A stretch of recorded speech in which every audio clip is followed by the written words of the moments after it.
주변에서 물어봐요. 괜찮냐고. 나도 괜찮다고 대답해요. 힘든 일이 있어도 괜찮다고 하고, 속상한 일이 있어도 괜찮다고 하고, 눈물이 나올 것 같아도 괜찮다고 해요. 그런데 이상해요. 괜찮다는 말이 너무 쉽게 나와요. 고민하지도 않고, 생각하지도 않고, 자동으로 나와요. 진짜 괜찮은 건지 아니면 괜찮다고 말하는데 너무 익숙해진 건지 모르겠어요. 그 사람의 얼굴이 떠올랐다면 오늘 영상을 끝까지 봐주세요. 아, 그 사람은 다른 누군가가 아니라 혹시 당신 자신일 수도 있어요. 오늘의 심리학입니다. 괜찮아 라는 말. 이 세 글자를 가장 많이 쓰는 사람이 사실 가장 괜찮지 않을 수 있어요. 이런 분들의 마음 안에는 독특한 감정이 있어요. 슬프지도 않고, 화나지도 않고, 기쁘지도 않은, 아무것도 안 느껴지는 상태. 이걸 심리학에서는 감정 둔마라고 불러요. 감정이 사라진 게 아니에요. 감정을 느끼는 회로가 꺼져 있는 상태일 수 있어요. 오늘은 이 구조를 세 가지로 나눠서 살펴보려고 해요. 첫 번째 구조는 감정 차단이에요. 비유를 하나 들어볼게요. 집에 전기가 너무 많이 들어오면 차단기가 내려가죠?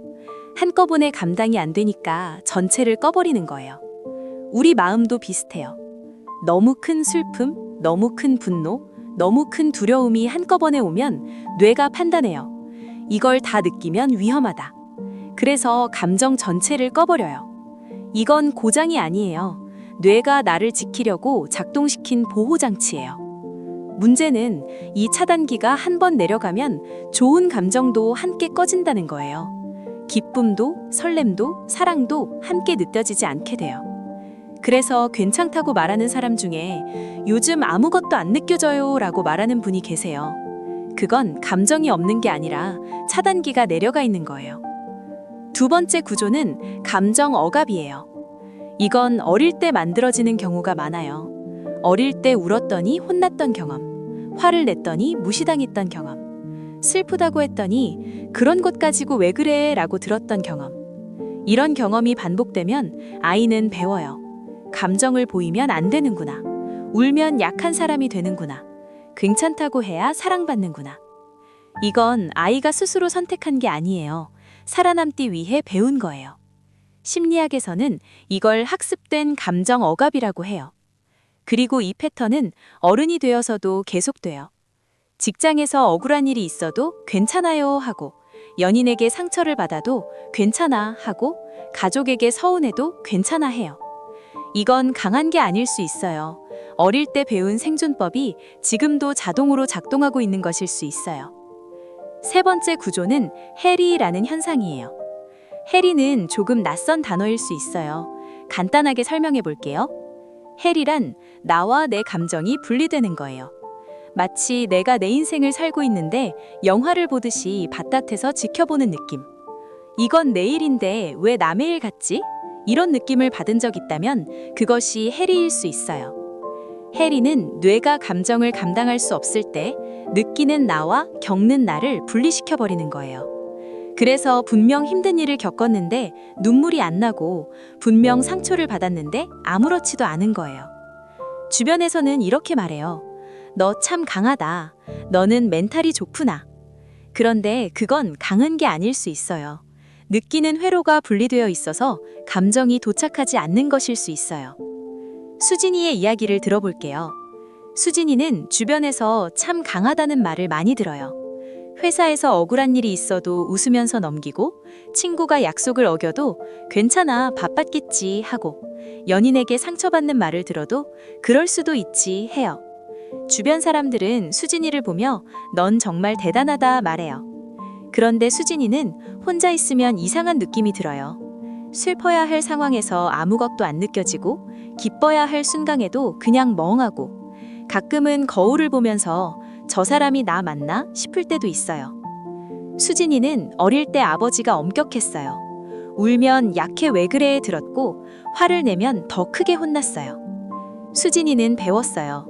감정을 보이면 안 되는 게 이 집에서 살아남는 방법이라고. 어른이 된 지금도 수진이의 차단기는 내려가 있어요.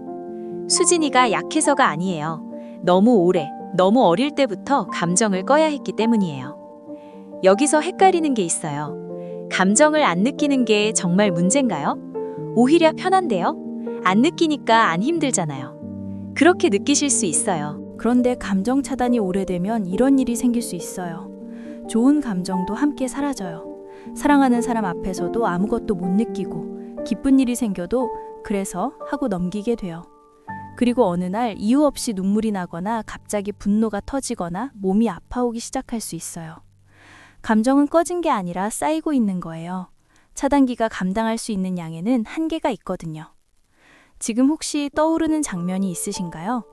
힘든 일이 있었는데 울지 못했던 순간, 누군가 괜찮아? 라고 물었을 때 생각도 안 하고 괜찮다고 대답했던 순간, 사실은 괜찮지 않았는데 괜찮은 척이 너무 익숙해서 진짜 괜찮은 줄 알았던 순간, 떠올랐다면 그 감정을 탓하지 않으셔도 돼요. 그건 약해서가 아니라 너무 오래 강해야 했기 때문일 수 있어요. 이런 상태가 오래되면 몇 가지 변화가 나타나요. 첫 번째, 감정의 폭이 좁아져요. 기쁨도 슬픔도 평평해지고 매일이 비슷하게 느껴져요. 두 번째, 관계가 피상적으로 변해요.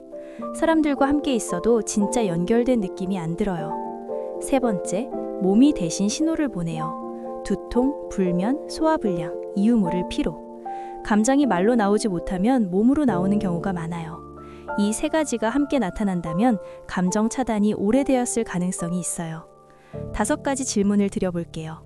하나, 힘든 일이 있어도 울기가 어렵나요? 둘, 괜찮아 라는 말을 거의 자동으로 하고 있나요? 셋, 기쁜 일이 생겨도 크게 감정받지 못한 적 있나요? 넷, 가까운 사람과 함께 있어도 왠지 외로운 느낌이 있나요? 다섯, 이유 없이 몸이 아프거나 갑자기 감정이 터진 적 있나요? 3개 이상 해당된다면 오늘 영상의 구조가 당신의 마음과 연결되어 있을 수 있어요. 그러면 어떻게 하면 좋을까요? 첫 번째, 괜찮아 라고 말하기 전에 한 번만 멈춰보세요. 지금 나 진짜 괜찮은 건가? 이 질문을 스스로에게 던져보는 거예요.